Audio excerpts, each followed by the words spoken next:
Hello, welcome to Arlington Public Library's Teens Bake. My name is Mike. I'm a librarian at the historic Glen Carlin Library. And today I'm going to be baking a lovely blueberry breakfast cake from Everyday Happy Herbivore by Lindsay Nixon, a wonderful cookbook. And it's a really good recipe. It's pretty light. It doesn't have any oil or animal products in it, so it's somewhat healthy for a breakfast cake, so I can justify it. And it's quite yummy. I hope you enjoy it. Okay, step number one is we're going to preheat the oven. Bake. We're going to go 350. And start. Okay. Now we're going to go to the pan. Okay, our next step is we're going to spray the pan. Nice little loaf pan. Be generous. Try not to get the counter too much. Should look something like that. We'll set that aside, and then we'll start to get ready. Okay, so the next thing we have is, we call this mise en place, if you want to sound cool and speaking French. We just have all the ingredients laid out here. It makes it really easy. Have it right here. Don't scramble around. Spend a few minutes getting everything ready. So we've got our flour, we've got our sugar, we've got our baking powder, baking soda, applesauce, vanilla, cinnamon, blueberries, milk still in the fridge, measuring cups, measuring spoons, bowls, everything's ready. Okay, here we go. So we're going to start with 2 cups of all-purpose flour. You want to be pretty close on that. You don't want to over scoop on flour to make it too dry. 2 cups of all-purpose flour. We've got a 1/2 cup of brown sugar. We're going to put in a teaspoon of cinnamon. I always like a little bit more, but don't get crazy on this one. And we're going to do a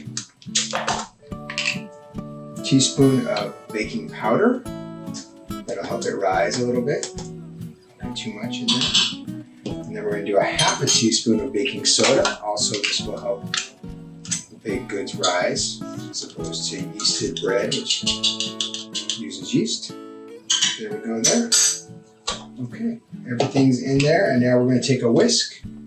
We want to incorporate this really well, especially the baking soda, baking powder. You can taste a little bit salty, so we want to make sure it's mixed in there really well.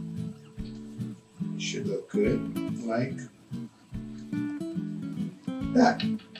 Perfect. Okay, next we're going to add in the wet ingredients. So we're going to put in a 1/2 cup, which is this size, of applesauce. So in this recipe, the applesauce is requiring oil. Mix it a little bit healthier. Put the applesauce in there. And then we're going to get a cup of, in my case, non-dairy milk. This is almond milk, unsweetened. If you want yours sweeter, you can always use sweetened milk. Put that in here. And then we're going to add 1 teaspoon of vanilla.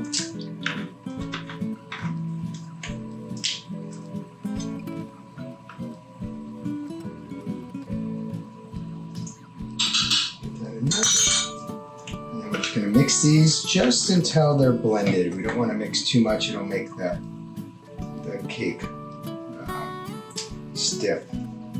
So we want it nice, just incorporated, not too much. That's why you're going to do this by hand as opposed to using a mixer.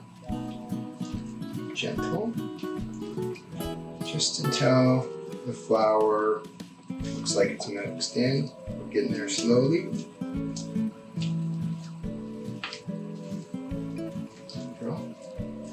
Okay, so the last bit before we put it in the pans, we're going to fold in the blueberries. So here are our blueberries. And by folding, it just means we're going to put them in there gently. Again, that's to not make it tough, and then to not just bury the blueberries in here. So I'm just going to gently fold in, scraping down the sides as we go. We don't have to beat the heck out of this at all. Just kind of mix it in. You're going to get some purple. Kind of looks cool. Okay.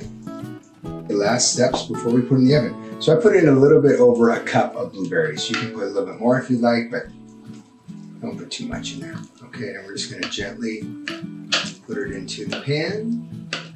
It'll spread out pretty good on its own, but once we get it all in here, we'll move it around a little bit.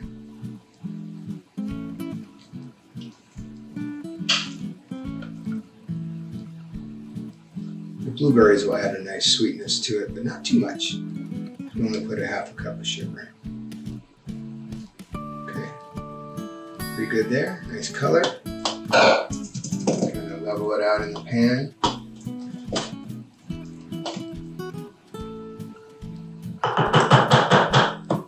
Should look something like that. And then our last little bit, just for a little more sweetness on top, a generous tablespoon of brown sugar. I'm just going to put that in here and then just kind of sprinkle it around. Be as even as you can. It'll make for a nice little crunchy top when you're done.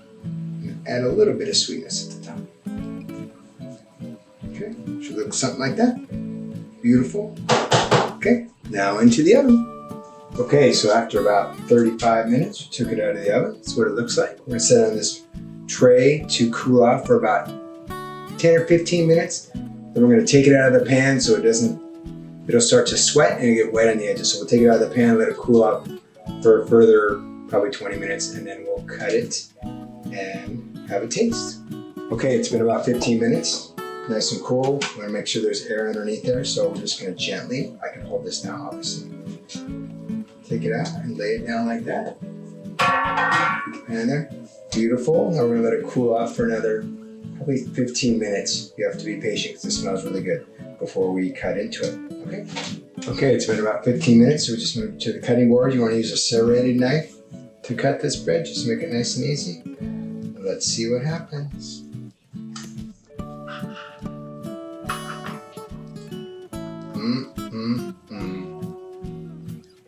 Yumskers. You see the blueberries nicely distributed. It's nice and cooked through. And it's going to be tasty. Yay!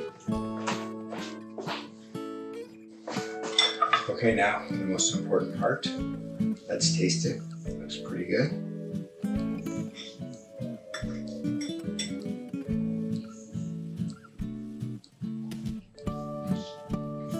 That's good. Not too sweet. Nice and tasty. Taste those blueberries. Very good. I highly recommend this, and it's somewhat healthy. Again, thanks for joining us, and this is from Lindsay Nixon's Everyday Happy Herbivore. Thanks.